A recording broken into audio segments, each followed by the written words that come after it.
Chinese military aircraft recently conducted an anti-submarine drill over the South China Sea, the People's Liberation Army said on Friday, amid a growing number of patrols and exercises by US warships in the region.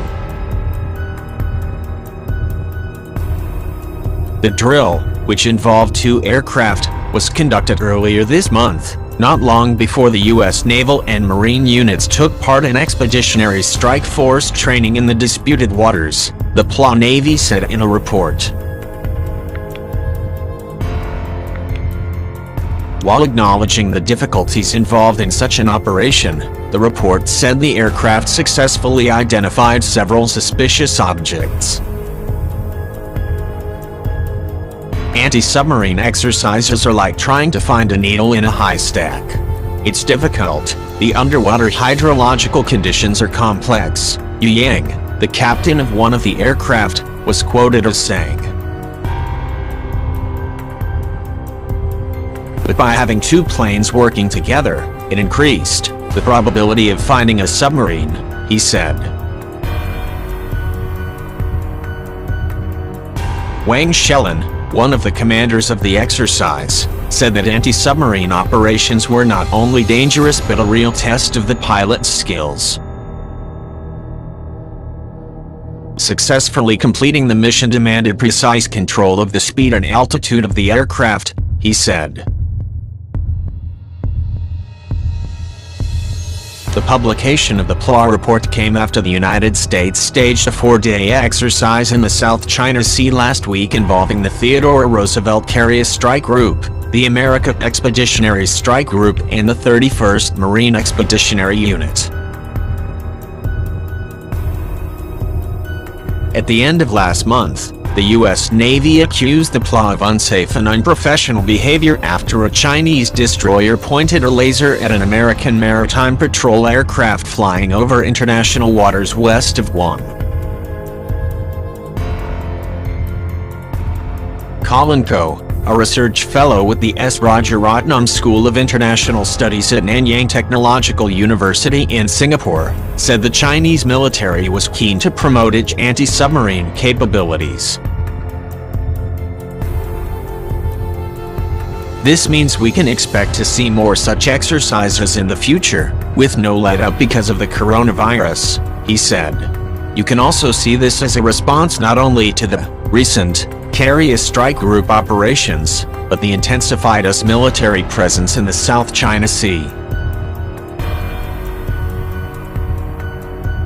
And it would not be surprising if a nuclear-attack submarine was in the vicinity of the Carrier Strike Group, he said. Song Huangping, a Hong Kong-based commentator on military affairs, said that with the possibility of a military conflict growing in the South China Sea, it was important for the PLA Navy to increase its anti-submarine training.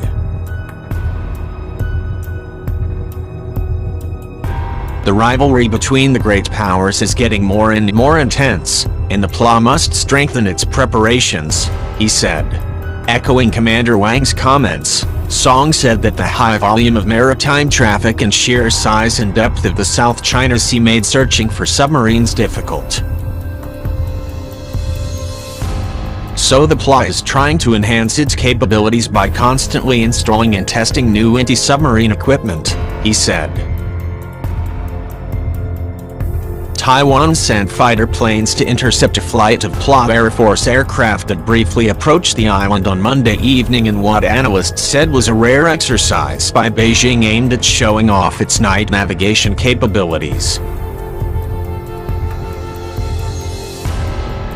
The flight of People's Liberation Army warplanes crossed the median of the Taiwan Strait into the Taiwanese side at about 7 p.m., according to the Defense Ministry in Taipei. We detected that a group of Chinese Communist warplanes, including KJ-500 early warning aircraft and J-11 jet fighters, staged a nighttime training exercise over the sea southwest of Taiwan, the ministry said on Monday. The island's Air Force scrambled fighter jets to shadow, intercept and disperse the Communist warplanes through radio warnings, it said. The military has full surveillance and control of all activities in the sea and air that surround Taiwan, and the public can rest assured of our capability to uphold security for our national territory. Analysts said the exercise was aimed at strengthening the PLA Air Force's all-weather operations.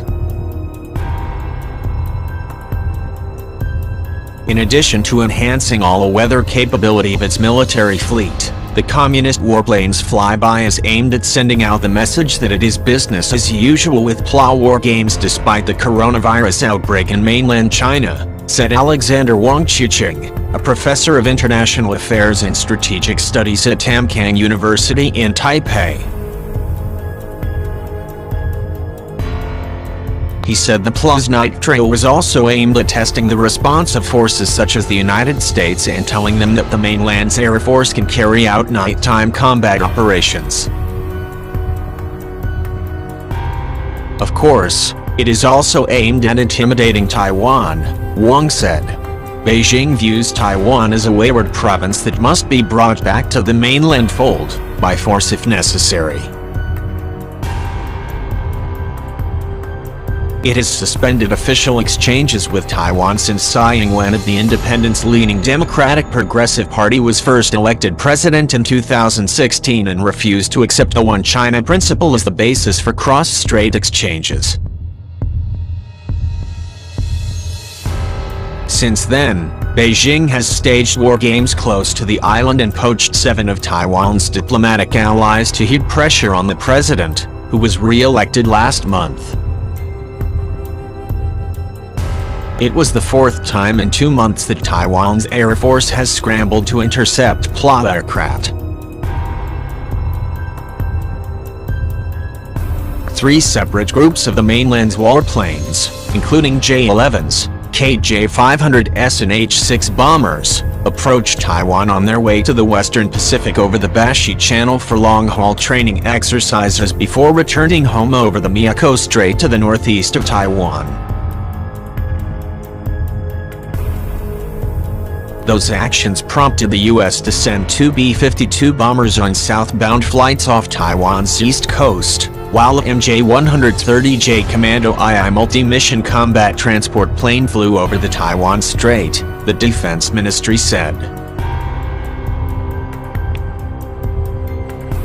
The U.S. 7th Fleet later revealed through a Facebook post that one of its warships, the guided missile cruiser USS Chancellorsville, sailed through the Taiwan Strait on February 15 on normal underway operations transiting from the East China Sea to the South China Sea.